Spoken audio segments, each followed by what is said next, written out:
야, 이 병신아. 죽더라도 딸기윤이 사오고 죽어라. 나한테 쳐맞아 죽기 싫으면. 이 병신 같은 새끼. 야, 여기 좀 봐봐, 봉준아. 여기 돈을 가지고 왔어야지. 야! 야!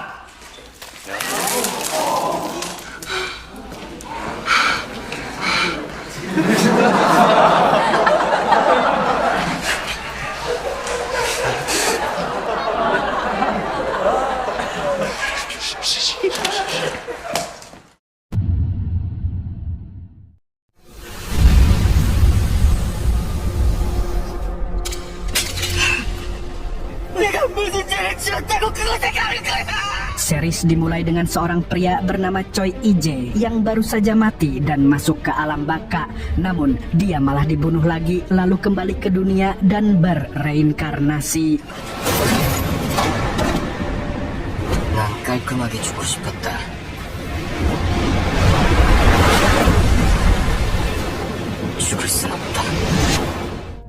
Saat itu Ije adalah seorang pengangguran profesional kayak saya. Kemana-mana pakai jas tapi dompet kosong melompong. Ije sebenarnya bukan orang bodoh atau madesu, cuman ya gitu. Zaman lagi susah, banyak PHK kayak di Konoha.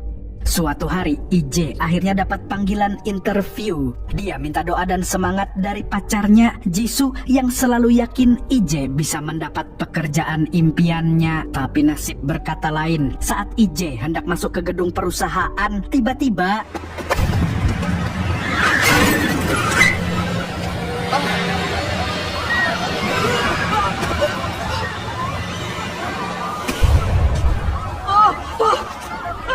setelah menyaksikan kecelakaan itu, tangan Ije terus-terusan tremor. Dia baru aja lihat orang mati di depan matanya. Dan itu membuatnya tidak fokus waktu wawancara. Hasilnya, dia gagal. Dari situ, Ije rela bekerja serabutan menjadi kurir, pelayan kafe, sampai driver ojol. Tapi yang lebih parah, dia juga gagal mendapat pekerjaan tetap hingga 7 tahun lamanya. Meski begitu, Ije terus berusaha tanpa henti. Sampai akhirnya dia mendapat panggilan wawancara dari grup Tekang, perusahaan impiannya. Bahkan langsung diinterview oleh salah satu direkturnya yang bernama Park.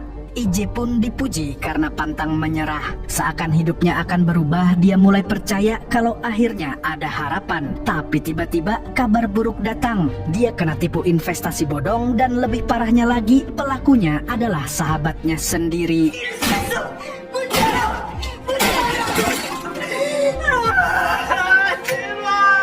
Ije hanya bisa menangisi uangnya yang hangus, padahal uang itu akan digunakan untuk menikah dengan Jisoo. Dia coba lapor polisi tapi diabaikan. Pulang dari kantor polisi, niatnya mau memberitahu Jisoo, malah melihat Jisoo sedang bersama pria lain. Sudah jatuh ketimpa tangga serumah-rumahnya. 운전 조심해서 해. 들어와. Di momen ini, Ije pun merasa tidak pantas lagi mempertahankan hubungannya dengan Jisoo. Menurutnya, Jisoo lebih pantas bersama orang yang lebih baik dan lebih kaya. Dan pada akhirnya, Ije pun memutuskan hubungan tanpa mendengar penjelasan Jisoo lebih dulu. 그만 헤어져 줄까? 뭐? 나 고생했다.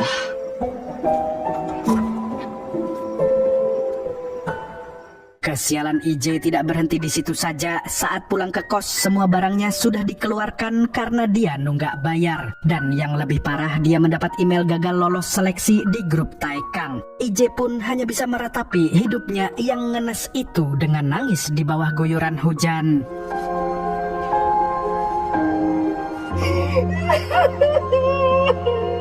Di malam yang suram itu, Ije yang selama ini sangat gigih akhirnya menyerah. Dunia terlalu kejam dan tidak adil untuknya. Maka dia memutuskan untuk COD dengan malaikat maut. Tapi sesaat setelah menutup mata, dia malah bangun di jet pribadi, duduk mewah di kursi kulit dan memakai jas mahal. Di saat Ije sedang kebingungan, ada seorang wanita di sampingnya yang mengaku sebagai malaikat maut. Lalu Ije langsung diseret ke alam baka.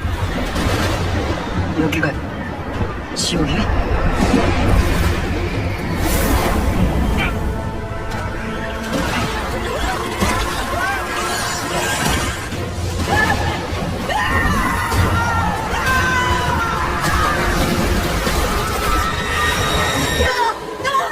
Ternyata mati bukan akhir dari segalanya, justru awal dari siksaan yang lebih kejam. Kata malaikat maut, Tuhan marah dan IJ akan dihukum karena ngajak COD-an malaikat maut. Dan hukumannya adalah mati sebanyak 12 kali dan merasakan sakit yang sangat menyiksa. Selamat datang di neraka versi premium. Tapi ada sedikit harapan, kalau IJ berhasil bertahan hidup sebelum kematian ke-12, hukumannya akan dihentikan dan IJ bisa hidup di tubuh yang baru. Setelah menjelaskan itu, malaikat maut pergi, kemudian badai angin datang menyerang pesawat.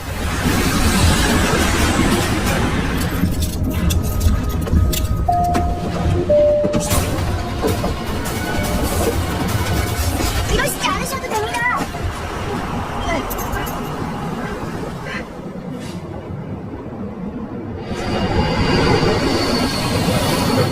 Untung saja IJ masih selamat. Lalu ada cahaya misterius yang masuk ke dalam kepalanya. Dan seketika dia menyerap semua memori milik pria yang dia rasuki, termasuk kecerdasan dan kekuatannya. Dari jadi pengangguran yang bahkan diusir dari kos, sekarang IJ bangun di tubuh CEO grup Taikang, orang terkaya ketiga di Korea. Bahkan dia saudara si direktur park yang dulu menolak IJ waktu wawancara. IJ langsung nyengir kayak Joker. Waktunya balas dendam gaya elit dan memanfaatkan tubuh ini untuk mengubah nasib. Tapi sebelum bisa menikmati hidupnya, pesawat yang dia tumpangi tiba-tiba terbakar.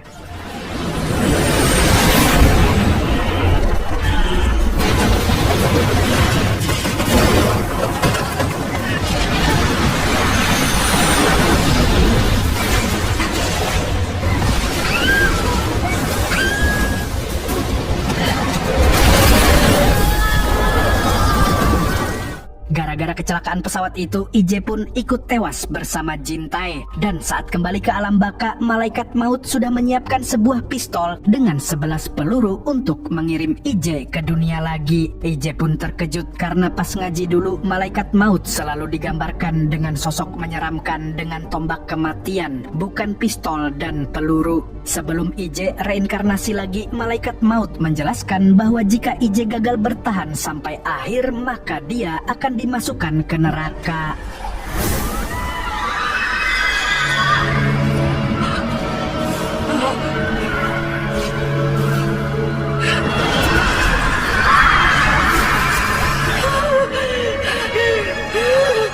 Melihat siksaan neraka, IJ pun mohon-mohon minta ampun. Namun, hukuman tetap harus berjalan. Hanya dengan bertahan, IJ bisa selamat dari neraka yang ternyata lebih buruk dari yang pernah dia bayangkan. Tanpa buang waktu lagi, malaikat maut pun kembali memasukkannya ke tubuh orang lain. 잠깐만.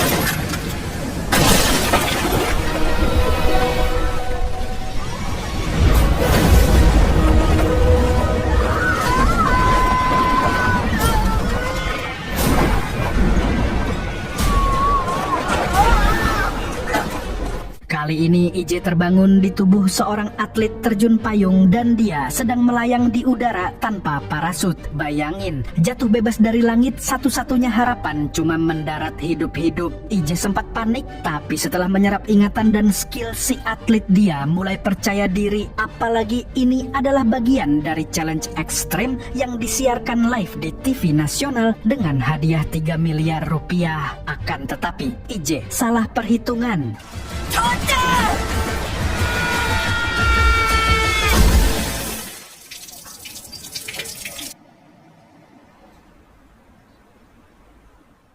Seketika para penonton terpana menyaksikan kematian tragis itu. Tapi bukannya duka, produser TV malah girang karena rating melonjak. Tak ada empati, hanya eksploitasi demi angka.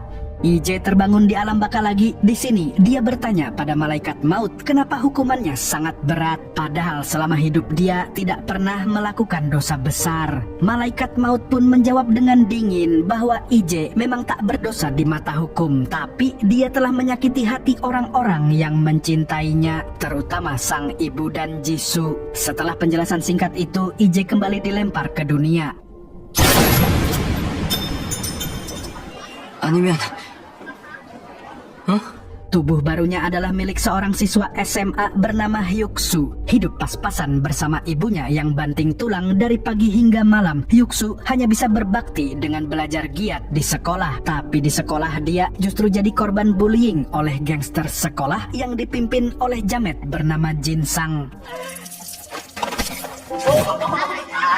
야, 여기 좀 봐봐. 여기 돈을 가지고 왔어야지. 야, 이 병신아. 죽더라도 딸기은이 사오고 죽어라. 나한테 쳐맞아 죽기 싫으면.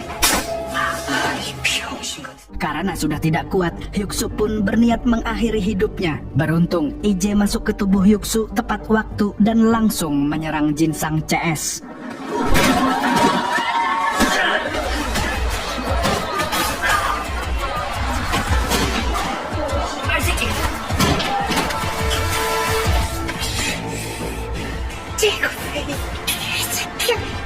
앞으로 나 건드리지 마라.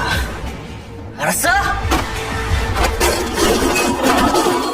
Sayangnya, tubuh Hyuksu terlalu lemah, jadi IJ tidak bisa berbuat banyak.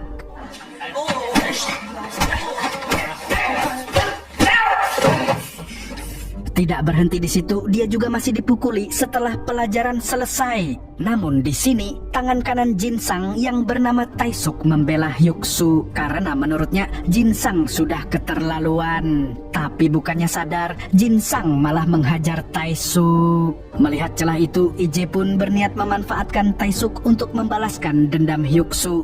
Sepulangnya dari sekolah, IJ pulang ke rumah Hyuksu. Di sana, dia melihat foto-foto Hyuksu bersama ibunya. Seketika IJ teringat pada sang ibu yang kini hidup sebatang kara setelah dia meninggal dunia. IJ pun merasa bersalah karena telah mengakhiri hidup. 그래, 어서 먹어. 많이 먹어.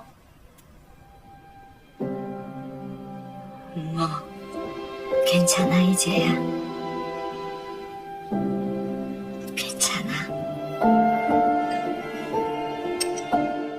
Besoknya, IJ mendekati Taesuk dan menghasutnya. IJ bilang Taesuk jauh lebih kuat dan lebih pantas jadi bos daripada Jin-sang. Karena tanpa dukungan geng kelas 3, Jin-sang hanyalah seorang pecundang. IJ pun mengajak Taesuk untuk bekerja sama menjatuhkan si jamet itu. Mendengar itu, Taesuk jadi sadar kalau selama ini dia selalu diremehkan oleh Jin-sang. Akhirnya, dia pun mau bekerja sama dengan IJ.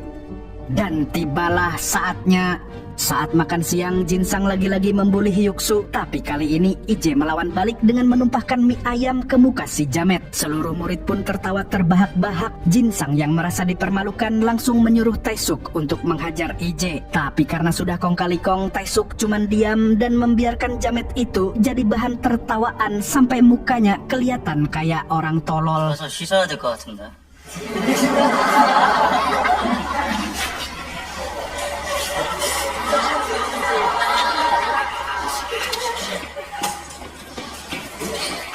Jin-sang kemudian melapor ke pentolan geng kelas 3. Sontak, geng kelas 3 mendatangi kelas 2 lengkap dengan alat tempur mereka, siap memberi pelajaran Taesuk yang dianggap berkhianat. Tapi Taesuk punya kartu truf, yaitu Jin-sang dipermalukan oleh murid lemah. Mengetahui itu, para gangster kelas 3 pun merasa malu punya anggota seperti Jin-sang yang bisa-bisanya kalah dari murid lemah. Alhasil, jamet itu pun dikeluarkan dari geng. 이런 내 새끼 하나 혼자 처리 못하냐고.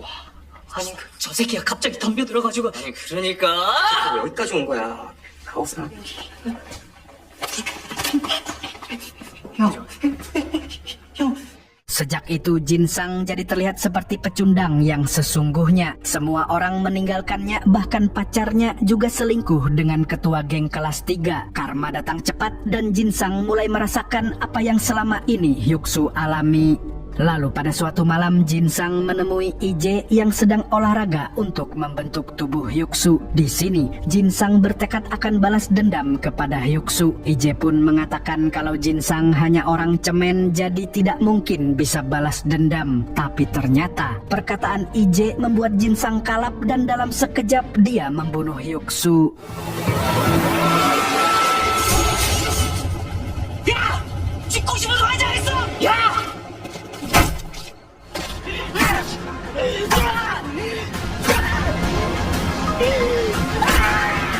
Dengan tewasnya Hyuksu, maka Ije juga ikut mati dan kembali ke alam baka. Ije pun marah kepada malaikat maut karena membiarkan Hyuksu mati. Padahal anak itu baru saja terlepas dari penderitaan. Namun, malaikat maut berkata kalau Hyuksu mati karena keputusan-keputusan yang dibuat oleh Ije sendiri. Tanpa diberi waktu merenung, Ije kembali dilempar ke dunia. Apesnya, kali ini dia masuk ke tubuh pria yang sedang disekap dan disiksa gangster. Ternyata, pria ini adalah seorang algojo mafia bernama Juhun. Dia merupakan orang kepercayaan bosnya untuk melakukan pekerjaan kotor seperti membunuh.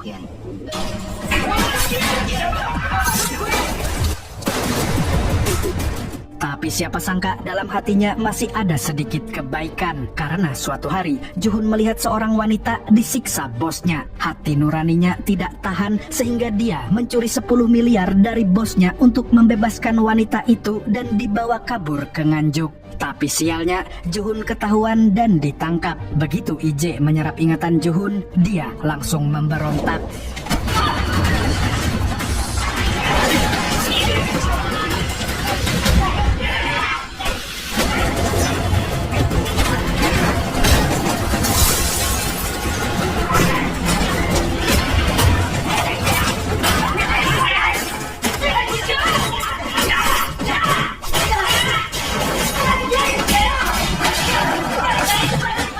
Setelah menghabisi para gangster, Ije berniat mengambil 10 miliar milik Juhun dan hidup selamanya di tubuh algojo ini.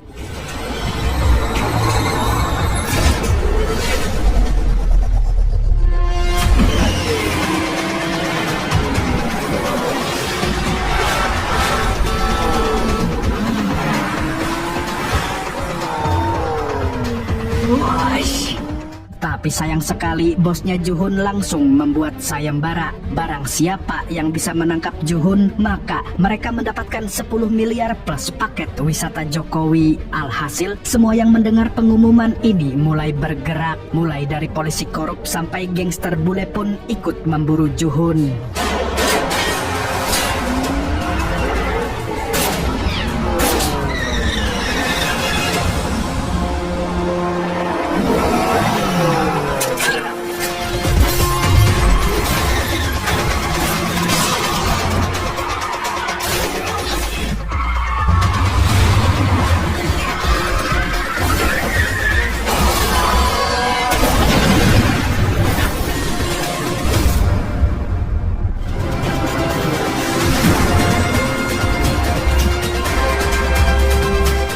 Namun dengan skill bermotor Juhun, Ije mampu membuat semua orang kesulitan mengejarnya.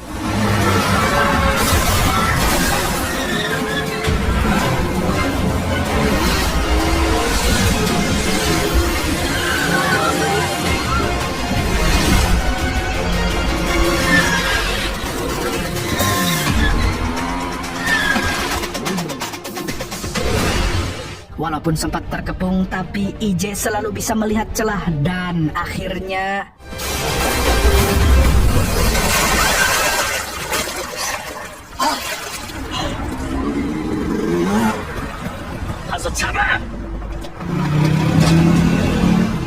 Setelah lolos dari kejaran, Ije pun bertemu dengan wanita malang yang akan diselamatkan Juhun. Di sini, Ije akhirnya menyadari kalau Juhun benar-benar mencintainya. Tapi saat hendak mengambil uang itu, si wanita malah menembak Juhun.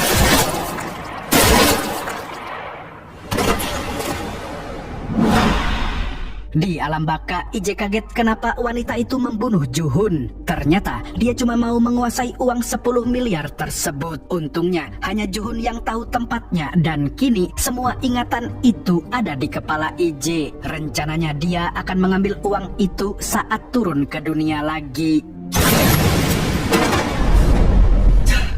Nasib sial, kali ini IJ reinkarnasi jadi napi bernama Cho, tubuh yang penuh musuh. Tapi Cho bukan napi biasa, dia mantan atlet MMA yang gagal berkarir karena kemiskinan dan sekarang punya banyak anak buah di penjara. Selain itu, Cho juga sering bersiteru dengan napi psikopat yang tak disangka-sangka adalah Jinsang si jamet pembuli. Melihat muka jamet itu, amarah IJ langsung membara.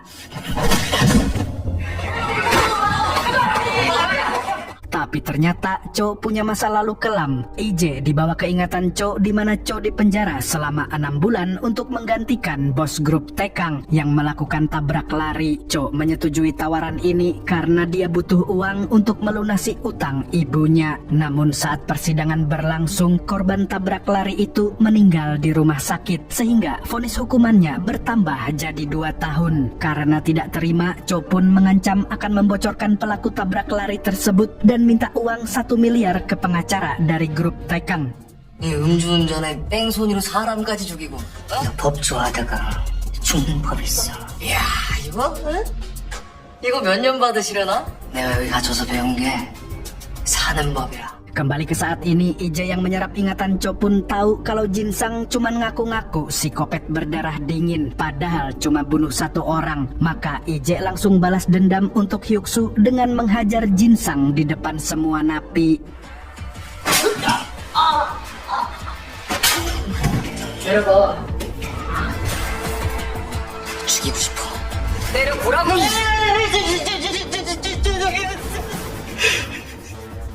아니야. Jinsang yang ketakutan pun minta ampun. Tapi IJ malah buka aibnya di depan semua orang kalau Jinsang ini cuma pecundang yang suka menindas orang lemah. Selain itu, IJ juga bilang kalau Jinsang lah yang membunuh Hyuksu. Sontak Jinsang terkejut dari mana Cho tahu. Lalu IJ menyuruh napi lain untuk mengeroyok Jinsang. 뭐? 진짜야? 새끼가 구라를 쳤네.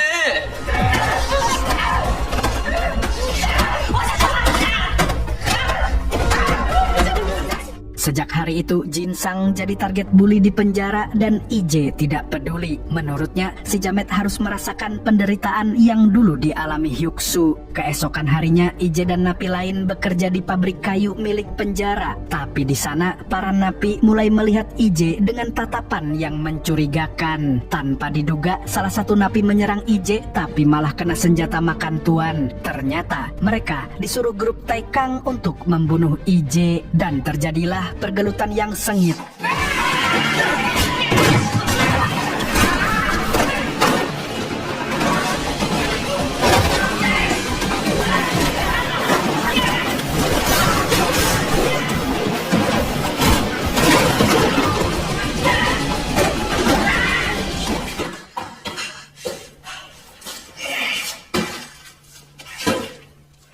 Malam harinya, IJ memergoki Jinsang sedang mengasah gagang sikat gigi untuk menghabisinya. Tanpa ragu, IJ menghajar Jinsang sampai jengkang, lalu pura-pura jadi indigo yang bisa melihat arwah Hyuksu. Katanya, Hyuksu akan selalu menghantuinya. Jinsang pun ketakutan sampai kencing di celana. 혁수가 그러는데? 급식실에서 네 머리에 물냉면? 나한테 미안하냐? 감옥 들어와서 인생 막혔다고.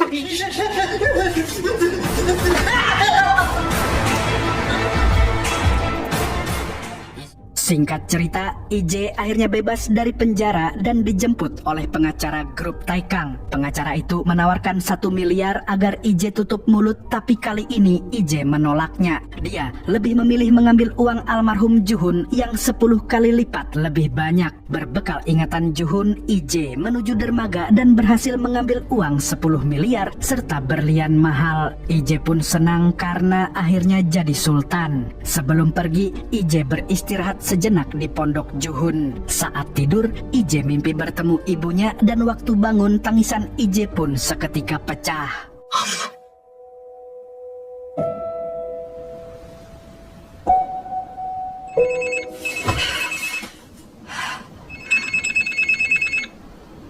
엄마?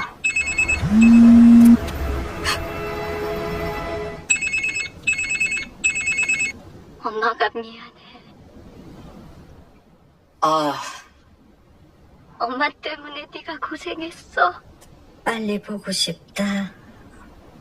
우리 아들.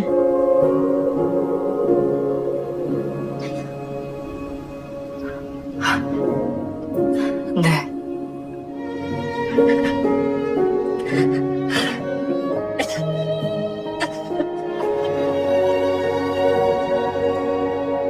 Malamnya, IJ pergi ke stasiun untuk menyembunyikan uang di loker yang aman. Setelahnya, dia jalan-jalan sebentar, tapi tanpa disadari seorang pria mengikutinya dan tiba-tiba...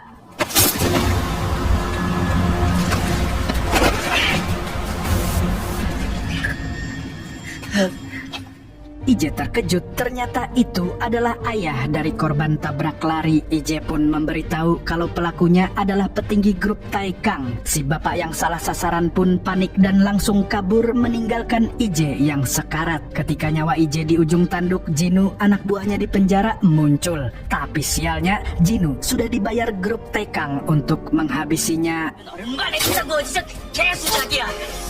걔네는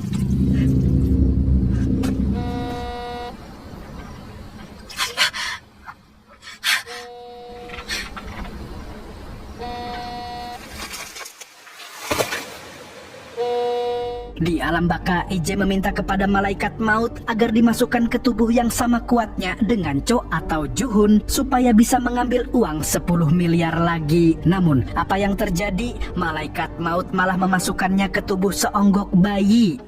뭐야? 낙이야?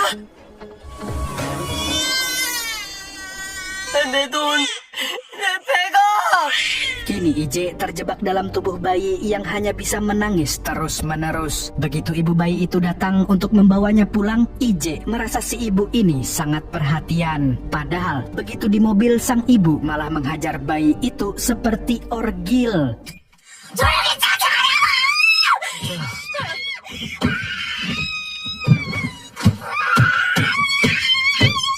Sesampainya di rumah, ayah bayi pun tak kalah parah. Dia memaksa bayi itu makan makanan kadaluarsa. Tak lama, polisi datang bersama pegawai perlindungan anak. Ternyata tetangga mereka yang melaporkan karena menduga ada penganiayaan. Sang suami pun memberitahu kalau dia bekerja di Yayasan Peduli Anak sehingga polisi membatalkan penyelidikan. Begitu polisi pergi, sang ibu langsung membunuh bayinya sendiri.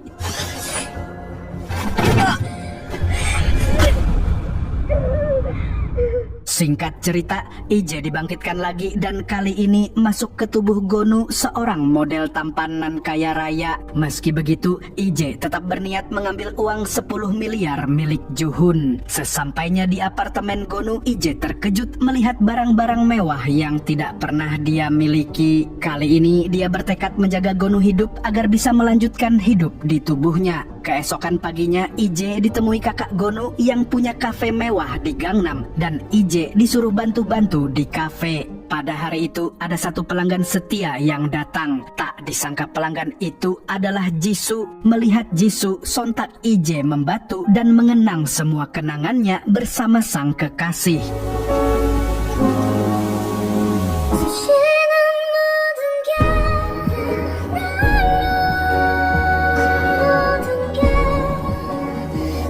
너 고생했다. 잘 살아라. 난 너만 사랑해. 주문하시겠어요? 따뜻한 유자차요. 네.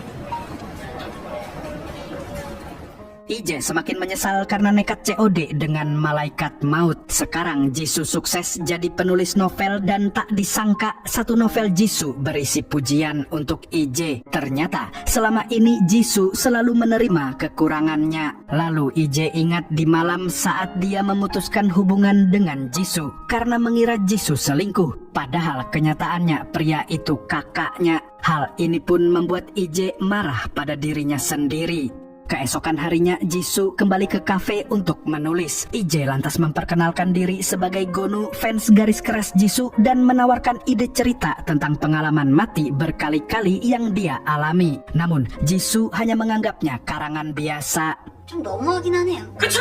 와, 진짜 걔 완전 미친년이에요. 꼭 만나본 것처럼 막 열내면서 말씀하시니까. 근데 이 소설 주인공 이름은 뭐예요? 생각해봐야 돼요. Setelah mendengar cerita, Jisoo menandatangani buku IJ sebagai apresiasi. Namun, IJ terkejut karena pulpen yang digunakan Jisoo adalah pemberiannya dulu.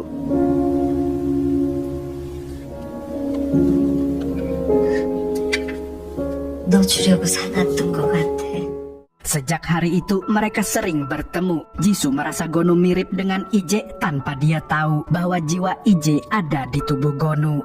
Lalu pada suatu malam setelah Jisoo pulang, IJ mendengar kecelakaan mobil. Sontak dia panik karena mengkhawatirkan Jisoo. 여자 상태 없으려고 살았냐고!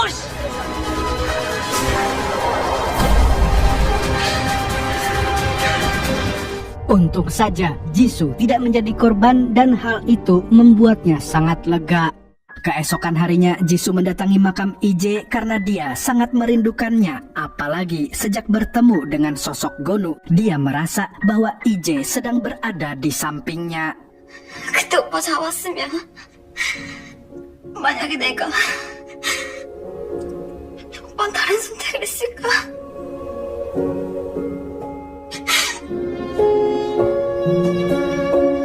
Setelah Jisoo pergi, giliran IJ yang datang ke makamnya sendiri. Aneh tapi nyata. Lalu tidak lama kemudian sang ibu juga datang ke tempat yang sama dan berpapasan dengannya. Sontak IJ pun tidak kuat melihat tatapan ibunya dan dia hanya bisa lari dan menangisi semua keputusan bodohnya.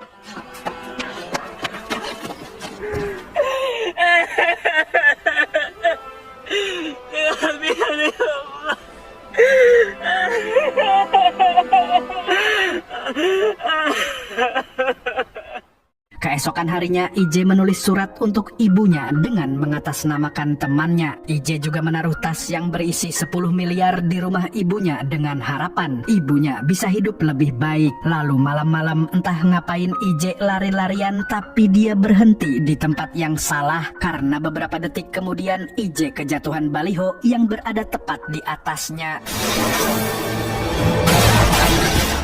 Untung cuma mimpi, hampir aja dia kembali ke alam baka. Lalu beberapa hari kemudian IJ bertemu lagi dengan Jisoo di kafe. Malamnya mereka jalan-jalan sambil ngobrol santai. Di sini akhirnya IJ menceritakan semuanya ke Jisoo dan meminta maaf atas keputusan bodohnya kala itu. Saat mereka berdua sedang menangisi keadaan, tiba-tiba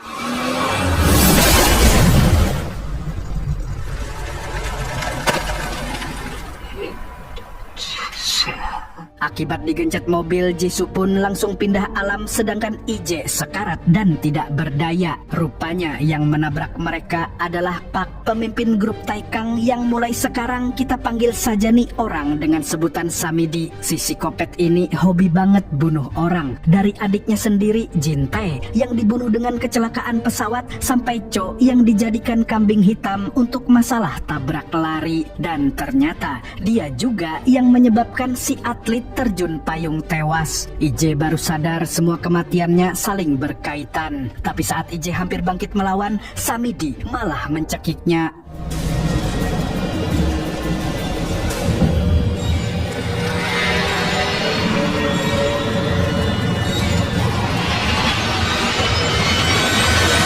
Saat IJ kembali ke alam baka, dia benar-benar terpukul karena ia tidak bisa menyelamatkan Jisoo. Tapi satu hal yang jelas, dia bertekad menghabisi Samidi untuk membalas kematian pacarnya. Tapi sebelum itu dia punya satu urusan dengan malaikat maut.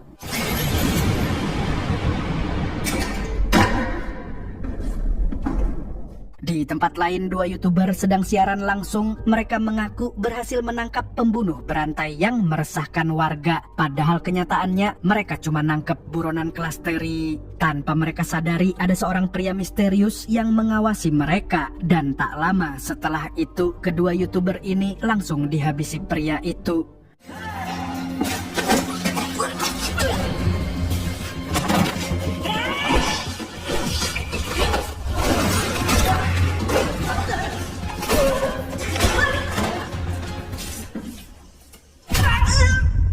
Setelah membantai 2 YouTuber, pria bernama Jonggu ini membantu si buronan kabur. Namun di perjalanan, si buron heran kenapa Jonggu mengambil jalan yang sepi. Dengan santainya, Jonggu mengatakan kalau dialah pembunuh berantai yang sebenarnya. Sontak, buronan itu pun panik bukan main. Jonggu sangat kuat hingga si buron tidak bisa melawan. Dan akhirnya dia menjadi korban barunya Jonggu.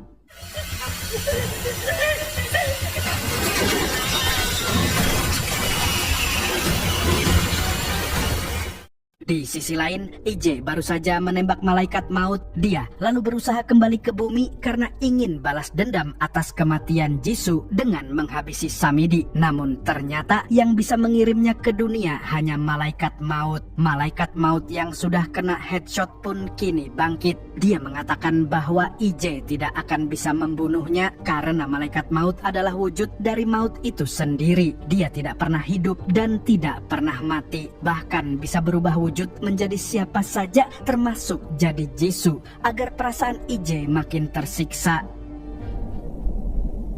이제야. 지수야. 제발 그만해. 왜? 너처럼 벌을 받아야 할지 아닐지 단지 같이 죽게 된 남자와 아는 사이가 된 것이. 박태호 그놈이 왜? Kemudian malaikat maut memberi peringatan keras, jika IJ berani membunuh orang saat kembali ke dunia, maka dia akan dihukum lebih keras lagi. Lalu setelahnya, dia pun langsung menurunkan IJ ke dunia.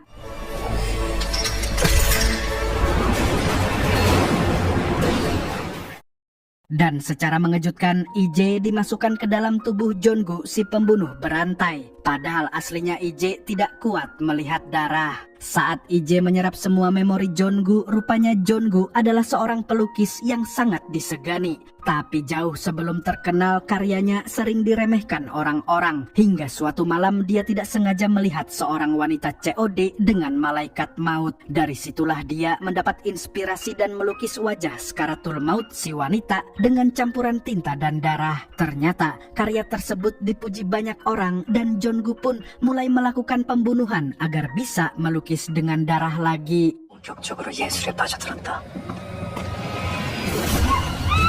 한자 일부를 발견한 차의 사백의 전국 시장가 1억 2천으로 시작하겠습니다. 1억 2천, 1억 7천.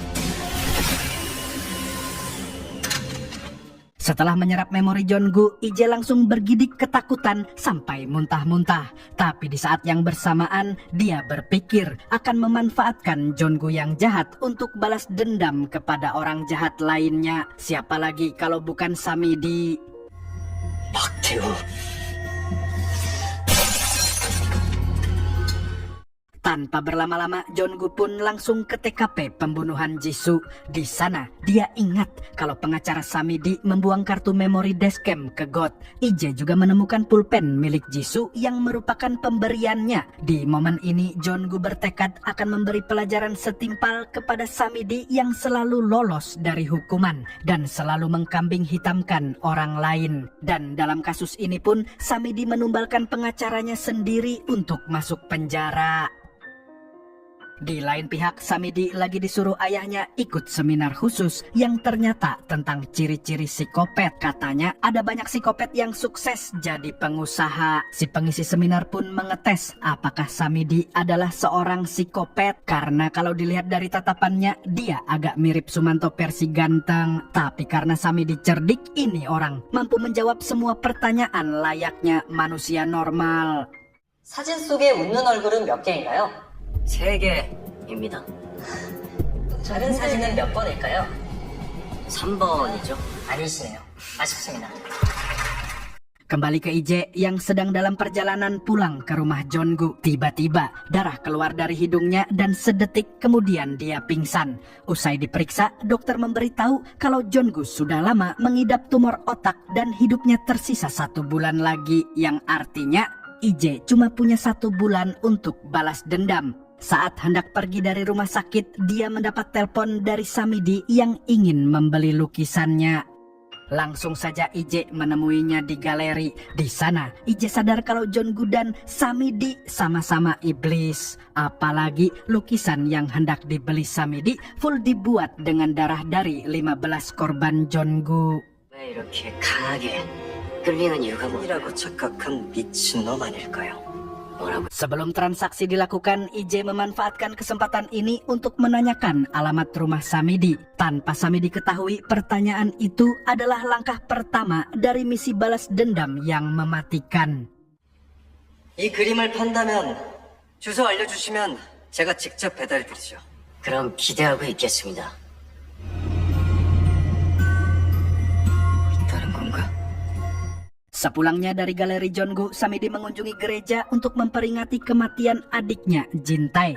Di sana, dia sangat kesal karena keluarganya masih terus mengingat Jintae yang sudah mati. Samidi kemudian flashback ke masa lalu. Saat itu, adiknya pernah melihat Samidi kecil sedang mencekik bayi lalu ngadu ke ayahnya sehingga Samidi dianggap sakit jiwa.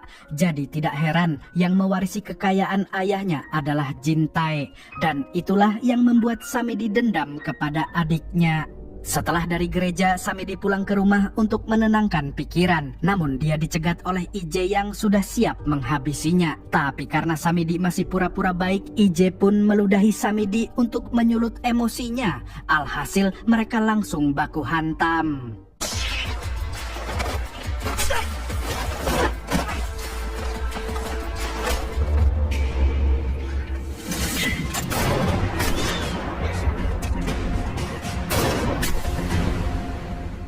Meski sempat tertembak shotgun, Ije bangkit lagi karena dia menggunakan rompi anti peluru.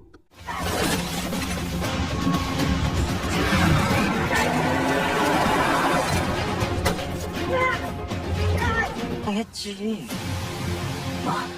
Ije akhirnya menangkap Samidi dan membawanya ke studio lukis tempat Jeonggu mengeksekusi para korbannya. Namun sialnya, Ije tak bisa mengendalikan tumor di tubuh Jeonggu dan akhirnya dia jatuh pingsan. Lalu ketika terbangun, dia sudah diikat di meja operasi. Di sini, Samidi memberitahu Ije kalau dia akan menghabisinya dengan cara yang paling kejam. Setelah itu, dia akan menggunakan studio lukis ini sebagai tempat pembunuhannya dan akan menggantikan Jeonggu sebagai pembunuh berantai paling berbahaya di Korea. Lalu setelah mengatakan itu, Samidi pun mulai mengeksekusi Ije.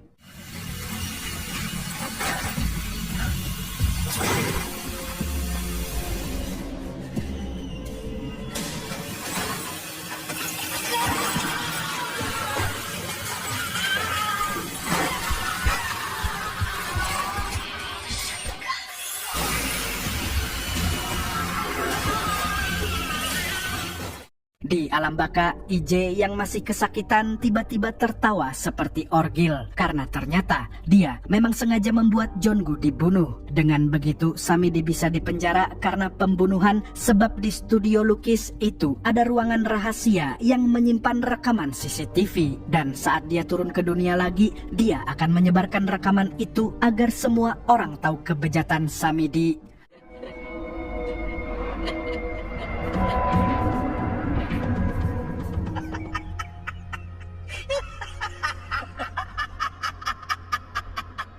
Malaikat maut pun menyebut Ije tak tahu diri karena sok-sokan menghukum orang, padahal dirinya juga lagi dihukum. Kemudian Ije dibangkitkan lagi di tubuh seorang polisi pengecut yang sedang mengejar penjahat. 뭐지? 왜 달리고 있지? 그럼 나 경찰이야? 잠깐.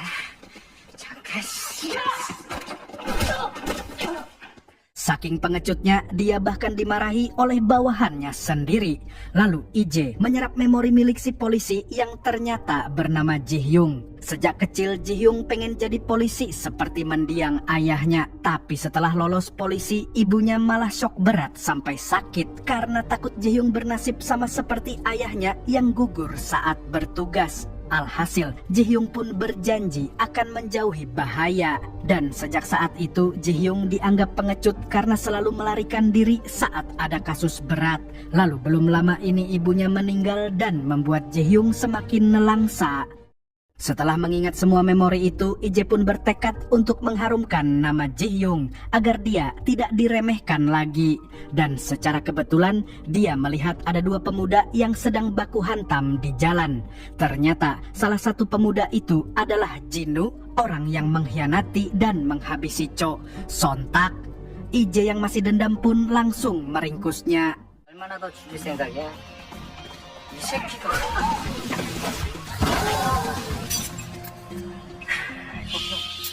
Melihat aksi IJ, para warga berterima kasih, sedangkan bawahannya yang bernama Lee terkejut. Aksi Ji-hyung pun viral dan membuat rekan kerjanya heran, kok bisa orang pengecut berubah jadi pahlawan dalam waktu semalam. Kemudian IJ mengajak Lee ke studio lukis milik Jonggu. Di sini IJ memberitahu kalau studio itu digunakan untuk membantai korban-korbannya. Dan saat Lee mengecek setiap ruangan, IJ diam-diam memindahkan rekaman CCTV yang menunjukkan wajah Samidi ke sebuah flash disk lalu menghapus file aslinya. Dia akan mengirimnya ke wartawan sebab polisi pasti akan berpihak ke Samidi. Setelah itu IJ menyuruh Lee untuk memanggil tim forensik. Mereka pun tercengang dengan semua bukti yang ditemukan. 정규철은 피해자들의 피를 이용해서 그림을 그렸습니다.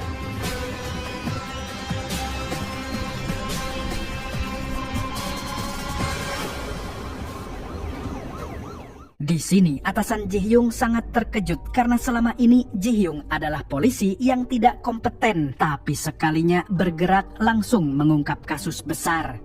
Di waktu yang bersamaan, Samidi yang haus darah pun berniat membunuh asisten pribadinya di studio Jonggu. Dia pura-pura mengajaknya makan malam padahal mau diterkam. Sesampainya di depan studio, Samidi malah kocar-kacir karena tempat itu sudah dipenuhi polisi. Alhasil, dia pun gagal mengeksekusi asistennya.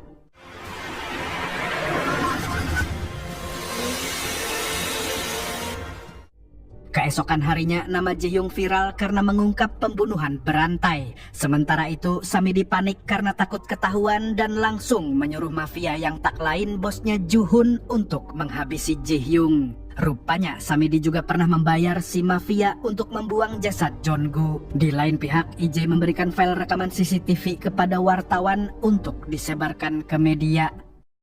Sepulangnya dari sana, IJ melihat ibunya di kantor polisi. Ternyata ibunya ke sana untuk mengembalikan uang 10 miliar karena tidak mau menggunakan uang yang asalnya tidak jelas. IJ pun sedih karena uang yang harusnya meringankan beban sang ibu malah jadi menyusahkan.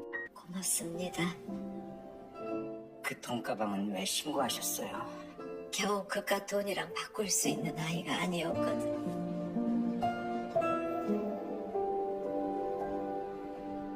IJ lalu diam-diam mengirimkan makanan untuk ibunya. Tapi saat akan kembali ke kantor polisi, dia tiba-tiba diserang oleh gangster kiriman Samidi.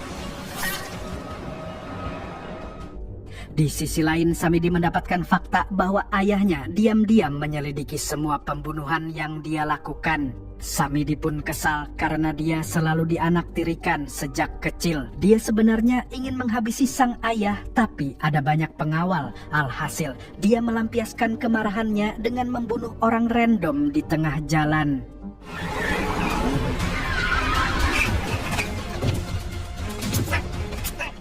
Setelah itu, Samidi masuk ke gereja dan ngamuk karena Yesus tak bisa menghukumnya. Dan mulai sekarang dia menobatkan dirinya sebagai dewa pencabut nyawa. Kemudian, Samidi mendapat kabar dari direktur TV kalau mereka menerima rekaman CCTV yang menjadi bukti pembunuhannya. Setelah itu, Samidi langsung menelpon si mafia, tapi mafia tersebut sudah ditangkap oleh IJ. Ternyata, sebelumnya IJ berhasil selamat dari serangan gangster. Dan sekarang, dia mengancam akan menyebarkan bukti kejahatan Samidi.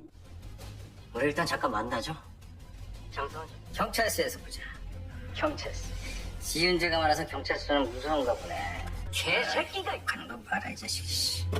Tak mau citranya hancur, Samidi pun menyogok petinggi polisi dan media agar tidak menyebarkan kejahatannya. Dia juga menawarkan uang miliaran won kepada IJ sebagai uang tutup mulut. Tapi IJ sama sekali tidak tergiur dan akan tetap melanjutkan rencananya. 그럼 네가 원하는 게 뭔데?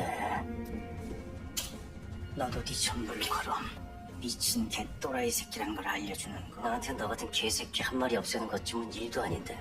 우리 박 대표 눈치가 아예 없진 않구나. 30분 후에 일찍 와. 술 쳐줄게. Namun dunia ini memang tidak adil dan hanya dikuasai oleh orang berduit. Seperti Samidi yang langsung konferensi pers dan mengaku telah membunuh John Gus si psikopat. Hal ini pun diframing oleh media seolah-olah Samidi adalah pahlawan. Tidak hanya itu, pihak Samidi juga telah membayar buzzer sosmed untuk memuji aksinya tersebut. 무슨 말씀을 그렇게 섭섭하게 하십니까? 모든 언론에 안 좋은 기사 한 줄이라도 썼다. 우리 당원들은 모두 학생들은 박태우 대표를 지지하고 Usai kejadian tersebut, keadaan menjadi berbalik dan IJ terancam dipecat karena dituduh memalsukan bukti. Tidak hanya itu, para polisi korup juga diperintahkan untuk menangkap IJ. Singkat cerita, Samidi yang sudah bebas dari tuduhan pun berniat pergi ke Nganjuk dengan jet pribadinya. Di sana, dia ingin bersantai sembari mencari mangsa baru. Tapi jet pribadi itu mendadak mengalami turbulensi. Dan yang mengherankan lagi, pilotnya tiba-tiba menghilang. Kemudian muncul suara dari TV yang mengabsen semua kejahatannya. Dan kali ini Samidi akan mengalami kematian yang sama seperti adiknya, di mana pesawat akan meledak dalam 30 detik.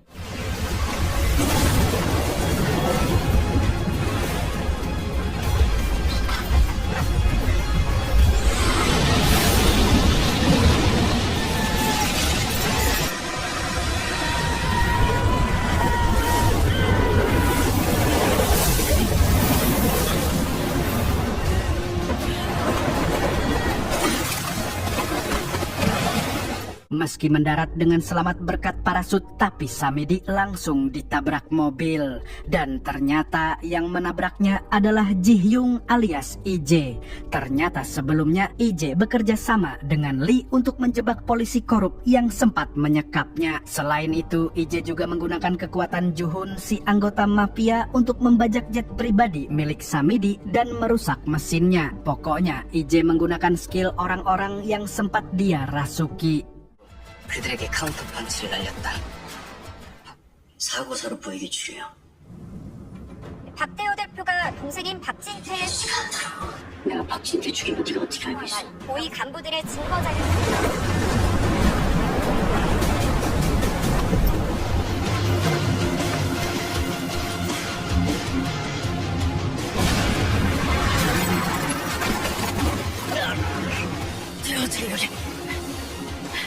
Mendengar itu, Samidi pun kocar-kacir dan IJ tidak menyia-nyiakan kesempatan ini. Dia langsung membekap Samidi saat itu juga.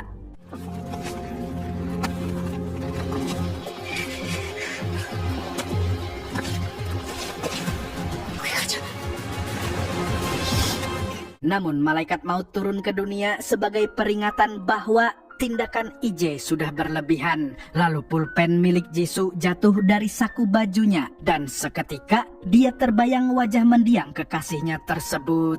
IJ pun akhirnya melepaskan Samidi dan membiarkan karma datang dengan sendirinya. Saat IJ hendak pergi, Samidi kembali bangkit dan berniat membalasnya. Namun tiba-tiba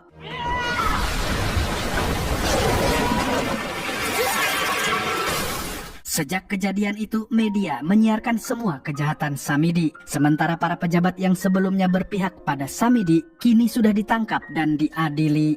Samidi sendiri sudah resmi jadi tahanan kota dan kini sedang dirawat di rumah sakit. Setelah ini, dia akan membayar semua dosanya dengan rasa sakit dan menjalani hidup dengan tubuh lumpuh serta tanpa kaki.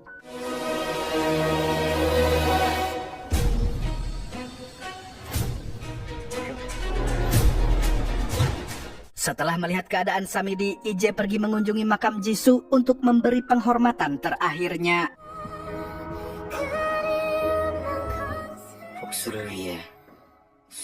Mulai hari itu, IJ memutuskan untuk terus menjalani hidup sebagai Ji-hyung, si polisi yang membasmi kejahatan untuk membayar dosa-dosanya.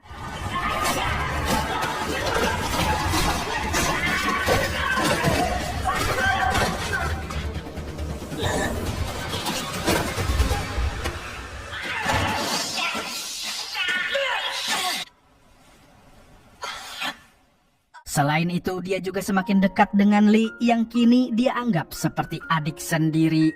Bahkan, dia berjanji pada anak Lee bahwa dia akan melindungi Lee dari mara bahaya. 아빠가 나갔다 와도 안 아프게 한 번. 약속해요.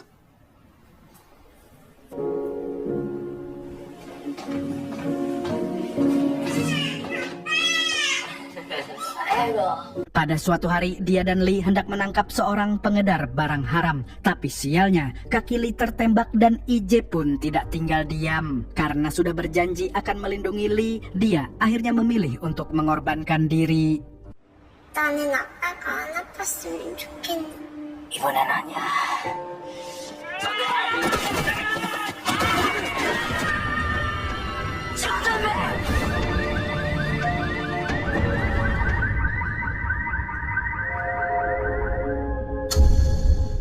Di alam baka, malaikat maut mengatakan kalau yang IJ lakukan itu percuma karena dosa-dosanya tidak akan terhapus begitu saja. Dan untuk membuatnya menyesal, malaikat maut pun kembali mengirimnya ke dunia. 일단 가라. 냄새. Kali ini IJ masuk ke tubuh gembel yang kotor dan bau comberan. IJ pun berpikir kalau dia akan mati kelaparan atau kedinginan karena musim dingin akan segera datang. Tidak jauh dari tempatnya, IJ melihat berita yang mengumumkan kematian Ji-hyung, si polisi baik yang kini disayang warga. Di sisi lain, Samidi yang sudah siuman malah menertawakan kematian Ji-hyung seolah dendamnya terbalaskan. Padahal Ji-hyung meninggal dengan terhormat. IJ pun ke rumah duka untuk memberi penghormatan terakhir. Namun karena penampilannya sangat gembel, dia malah disangka mau makan gratis. Dan nyesaknya lagi, tidak ada yang mengenalinya, termasuk anak Lee yang dulu sangat dekat dengannya.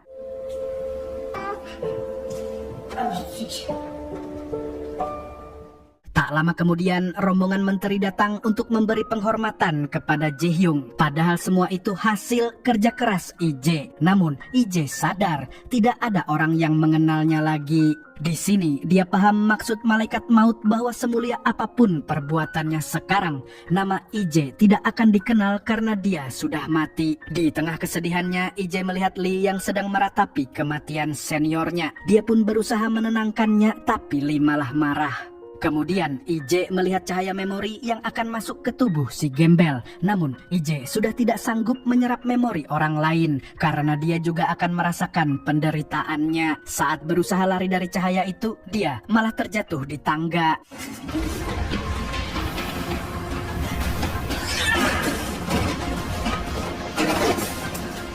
Setelah si gembel mati, IJ meminta malaikat maut untuk menurunkannya lagi agar hukuman ini cepat selesai karena tinggal sisa 2 kematian lagi. Malaikat maut lantas berkata kalau 2 kematian terakhir ini adalah yang paling menyakitkan.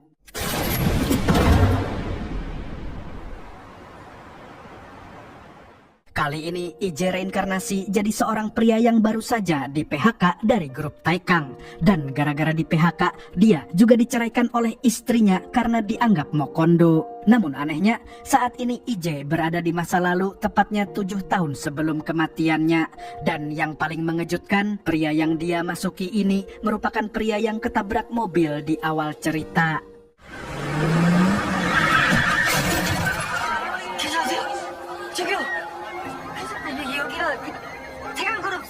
Ternyata yang menabraknya adalah Samidi. Dan saat sedang sekarat, IJ melihat dirinya sendiri yang waktu itu sedang berangkat wawancara kerja. Di sini IJ menyesal karena pernah menyalahkan insiden ini sebagai penyebab kegagalannya. Padahal yang membuatnya gagal adalah dirinya sendiri.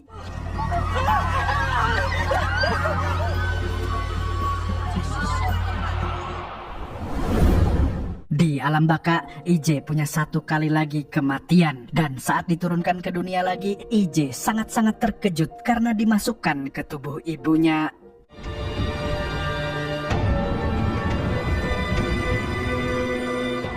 Di tengah kebingungannya itu, semua memori dan penderitaan ibunya masuk ke jiwa IJ. Dulu, ibunya adalah gadis penuh impian. Tapi setelah menikah dan melahirkan IJ, impiannya pupus. Ditambah suaminya meninggal dan jadi janda miskin yang kerja keras demi IJ. Ibu IJ bertahan hidup karena sangat menyayangi anak satu-satunya. Bahkan dia rela meninggalkan pekerjaannya saat IJ sakit dan berharap rasa sakit yang dialami anaknya dipindah kepadanya saja. 이제야 정신 차려. 우리 이제 대신 엄마가 대신 아팠으면 좋겠어.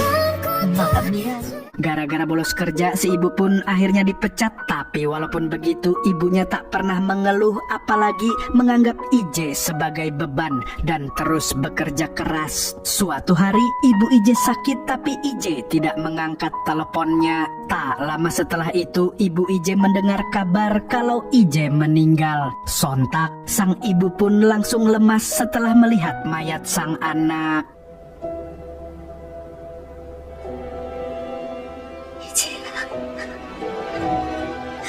얼른 일어나. 엄마하고 집에 가자, 이제. 얼른 이제야. 이제야, 죽지 마. 죽지 마. 내 새끼가 왜 여기 있어?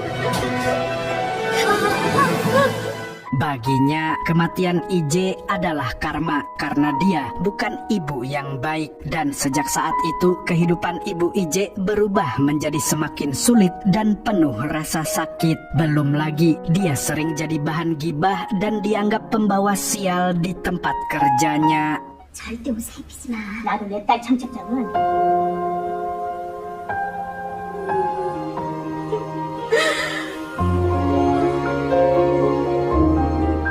Setelah merasakan penderitaan ibunya, IJ tak bisa berhenti menangis. Dia menyadari betapa egoisnya dia menyerah pada hidup padahal masih ada yang menyayanginya. IJ akhirnya sadar bahwa kematian yang paling sakit itu bukan saat mati karena terbakar atau tubuhnya dipotong, melainkan saat orang yang kita sayangi pergi. Sekarang rasa sakit yang dia beri pada ibunya dia rasakan sendiri. Sekarang IJ bertekad untuk menjalani hidup sebagai ibunya dengan membawa semua rasa sakit, encok, dan patah hati dalam dirinya. Dia menganggap hal tersebut sebagai bentuk hukuman untuk dirinya sendiri. Suatu hari IJ menemukan tabungan milik ibunya yang sudah dikumpulkan dari IJ masih kecil. Dan setelah diingat-ingat, tabungan itu ternyata hadiah untuk dirinya agar bisa membeli rumah saat dewasa nanti. Tentu saja hal ini membuat IJ semakin menyesali perbuatannya. IJ kemudian teringat impian masa kecil ibunya yang sangat ingin pergi ke sebuah bukit.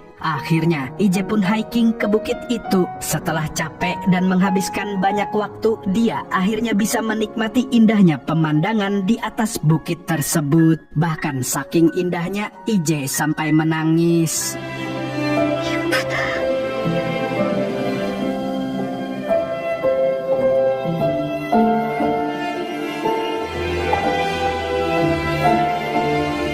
약속 못 지켜서 잊고 있어서 미안해.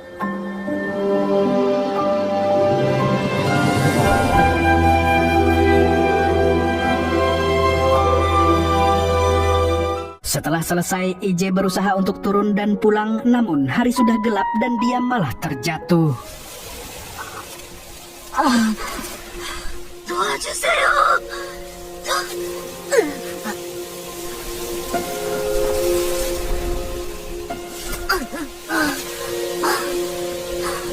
IJ merasa bahwa dia akan mati lagi, tapi dengan tekad yang kuat, dia berhasil bertahan hidup. IJ lalu bangun di rumah sakit dengan keadaan penuh luka. Walaupun kakinya terluka parah, namun dia tetap bersyukur bahwa tubuh sang ibu belum mati. Singkat cerita, IJ duduk di halaman rumahnya dengan tubuh sang ibu. Rupanya, IJ berhasil mempertahankan tubuh ibunya selama 32 tahun. Di mana di kehidupan sebelumnya saja IJ hanya hidup 27 tahun. IJ lalu meneteskan air mata dan akhirnya menutup usia di atas kursi roda. 그리고 삶에서 전부라 생각했던 고통은 계속 나아가야 하는 이유를 비가 오는 하루 알게 되었다.